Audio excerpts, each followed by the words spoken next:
Shalom Bapak Ibu Saudara, puji Tuhan, apa kabarnya? Amin, semoga kabar baik dan kabar sukacita selalu dalam lindungan Tuhan kita Yesus Kristus. Baiklah, pada kesempatan ini kita akan mendengarkan firman Tuhan. Satu hal yang kita syukuri adalah Tuhan masih memberikan kita kesehatan dan kekuatan.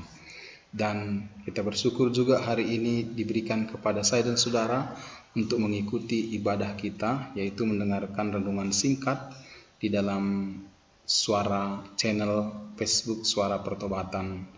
Dan kita akan awali dalam doa. Marilah kita berdoa. Bapa di surga, kami naikkan syukur kami kepadamu atas segala pemeliharaan Tuhan yang sangat ajaib bagi kami sampai hari ini kami ada sebagaimana kami adanya. Itu semua karena kebaikan Tuhan saja.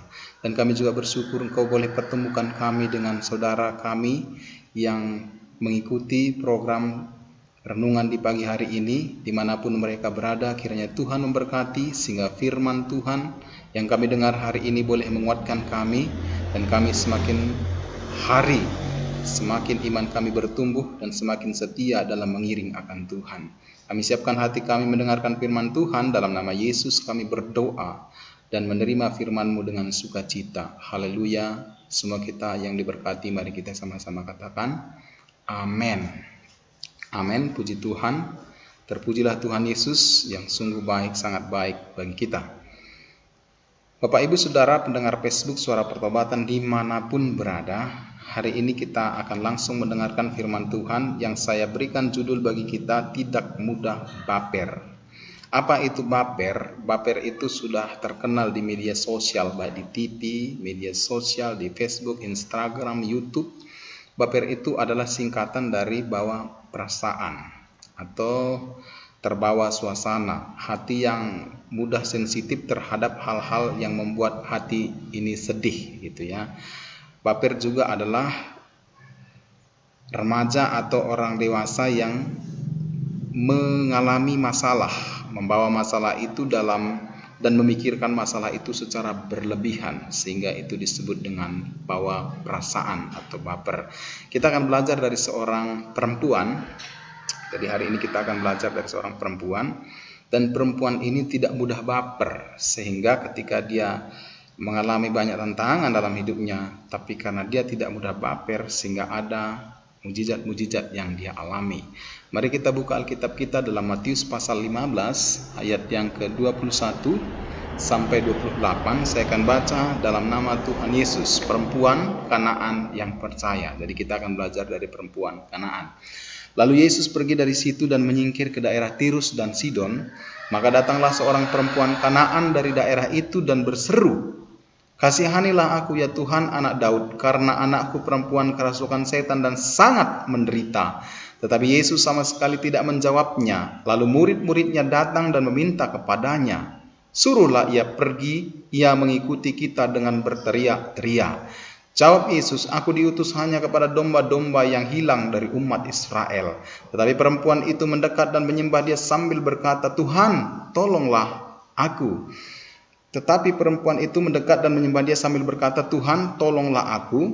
Tetapi Yesus menjawab, "Tidak patut mengambil roti yang disediakan bagi anak-anak dan melemparkannya kepada anjing." Kata perempuan itu, "Benar Tuhan, namun anjing itu makan remah-remah yang jatuh dari meja tuannya." Ayat 28, maka Yesus menjawab dan berkata kepadanya, "Hai ibu, besar imanmu, maka jadilah kepadamu seperti yang kau kehendaki." Dan seketika itu juga anaknya sembuh. Saudara yang dikasihi oleh Tuhan Yesus Kristus, kita melihat bahwa ketika itu Yesus sebelum dia ada di daerah Tirus dan Sidon, dia ada di daerah Genesaret. Dan di pasal sebelumnya dia banyak menyembuhkan orang sakit. Dan ketika dia dikatakan ayat 21, lalu Yesus pergi dari situ, artinya dari Genesaret, lalu menyingkir ke daerah Tirus dan Sidon. Nah, di daerah Tirus dan Sidon tiba-tiba datang perempuan ini, perempuan Kanaan, di mana dia memohon pertolongan agar Yesus menyembuhkan anaknya yang menderita sedang dirasuk oleh setan. Jadi dirasuk oleh setan, lalu dia sangat menderita. Dan ibu ini mengetahui bahwa Yesus itu sanggup menyembuhkan. Tetapi ketika dia berseru, "Kasihanilah aku ya Tuhan, anak Daud, karena anakku perempuan kerasukan setan dan sangat menderita." Tetapi ayat 23 Bapak Ibu Saudara, Yesus sama sekali tidak menjawabnya. Itu tantangan yang pertama, di mana Yesus tidak menjawab perempuan ini. Tantangan yang kedua adalah apa kata murid-muridnya. Respon dari murid-muridnya, Bapak Ibu Saudara, di ayat 23 dia katakan, "Suruhlah ia pergi, ia mengikuti kita dengan berteriak-teriak." Saudara-saudara yang dikasihi oleh Tuhan, kalau saudara dalam kondisi ini, engkau mohon pertolongan kepada seseorang, dan seseorang itu diam, lalu kemudian teman seseorang itu berkata, "Suruhlah engkau pergi," apa perasaanmu? Perempuan ini tidak mudah baper, dia tidak tersinggung, dia tidak marah. Tetapi apa yang dia lakukan? Dia lakukan adalah tetap memohon pertolongan Tuhan Yesus. Tetapi Yesus sama sekali tidak menjawab. Lalu murid-muridnya datang dan meminta kepadanya, "Suruhlah pergi." Ia mengikuti kita dengan berteriak-teriak. Ayat 24. Lalu kemudian Yesus menjawab, "Aku diutus hanya kepada domba-domba yang hilang dari umat Israel." Yesus menjawab, tetapi jawabannya juga sama. Sebetulnya di bahasa sederhananya adalah, "Aku tidak mau menyembuhkan." Itu sebetulnya, ya, karena dia katakan, "Aku hanya diutus untuk domba-domba yang hilang dari umat Israel." Jadi aku menolong hanya umat Israel saja, begitu. Jadi sama saja saudara. Pertama Yesus diam, yang kedua murid-murid Yesus menyuruh dia pergi, yang ketiga Yesus menjawab, tapi nyatanya dia juga tidak mau menyembuhkan anaknya. Itu kalau kita perhatikan di ayat 24 ya. Lalu kemudian ayat 25, "Tetapi perempuan itu mendekat dan menyembah dia sambil berkata, 'Tuhan, tolonglah aku.'" Walaupun ada tantangan-tantangan yang dihadapi oleh perempuan ini, tapi perempuan ini tidak menyerah. Dia semakin mendekat dan dia semakin memohon pertolongan. Dia katakan, "Tuhan, tolonglah aku." Dari ayat 26, tapi Yesus menjawab, "Tidak patut mengambil roti yang disediakan bagi anak-anak dan melemparkannya kepada anjing."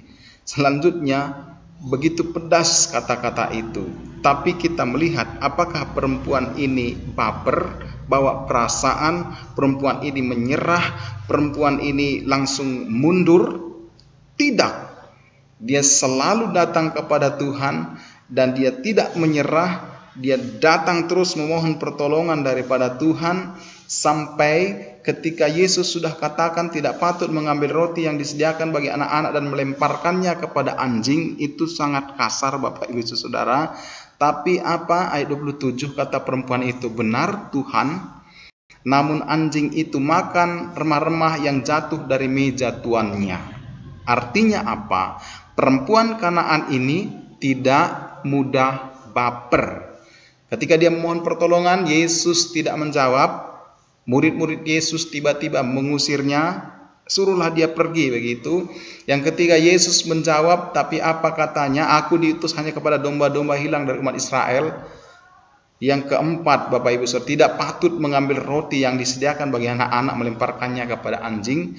Namun perempuan Kanaan ini tidak membawa dalam perasaan, dia tidak mengeluh di situ, melainkan dia terus memohon pertolongan Tuhan, bahkan merendahkan hati serta merendahkan diri di hadapan Yesus. Hasil daripada tidak mudah baper adalah ada dua di sini. Yang pertama, ada dua di sini, ada di ayat 28. "Maka Yesus menjawab dan berkata, 'Hai ibu, besar imanmu.'" Jadi yang pertama adalah Yesus memberikan pujian. Ya, Yesus memuji perempuan ini karena imannya begitu hebat. Ya, dia tidak mudah baper, tapi imannya begitu hebat. Dia tidak mudah baper, tapi dia caper, selalu cari perhatian Tuhan, sehingga ada dua mujizat, ada dua hasil yang dialami. Yang pertama adalah ia dipuji oleh Yesus. Dan yang kedua adalah permohonannya dikabulkan. Artinya ada mujizat yang terjadi. Jadi hasil tidak mudah baper adalah ada mujizat terjadi. Mengapa anak-anak Tuhan banyak yang tidak mengalami mujizat? Karena seringkali mudah baper. Begitu pendeta khotbah, dia katakan nampaknya khotbah itu selalu saja menembak saya, Bapak Ibu Saudara, sehingga dia pindah ke gereja, tadinya gereja A pindah ke gereja B. Di gereja B juga lihatnya ada firman yang pedas, dia pindah lagi ke gereja C. Selalu mudah bawa perasaan, selalu mudah tersinggung. Tapi tidak demikian dengan ibu perempuan Kanaan ini, sehingga dia mengalami mujizat dari Tuhan. Yang pertama, ia dipuji oleh Tuhan Yesus. Yang kedua adalah permohonannya dikabulkan, ya, yaitu anaknya perempuan tadi itu sembuh, ya, di ayat yang ke-28, maka jadilah kepadamu seperti yang kau kehendaki, dan seketika itu juga anaknya sembuh. Nah, saudara-saudara, dalam Matius pasal 15 ayat 21 ini seringkali, Bapak Ibu Saudara, orang-orang yang tidak percaya mempelintir ayat ini. Mereka berkata Yesus kejam, lalu ditunjukkanlah ayat ini, Matius pasal 15 ayat 21 sampai 28. Sebetulnya Bapak Ibu Saudara, Yesus di situ bukan kejam, tetapi kita harus belajar dari perikop ini. Yesus di sini adalah ingin menguji iman daripada perempuan Samaria ini, dan juga ingin menguji apakah murid-muridnya sudah dewasa dalam iman atau belum. Karena kerap kali ketika murid-muridnya, Bapak Ibu Saudara, ketika Yesus didatangi oleh orang-orang yang mau butuh pertolongan, kerap kali murid-muridnya itu menghalangi. Contohnya kalau kita ingat pada waktu Yesus didatangi oleh ibu-ibu dan membawa balita. Lalu murid-muridnya berkata, suruh saja dia pergi, agar anak-anak ini dan ibu-ibu ini tidak mengganggu kita.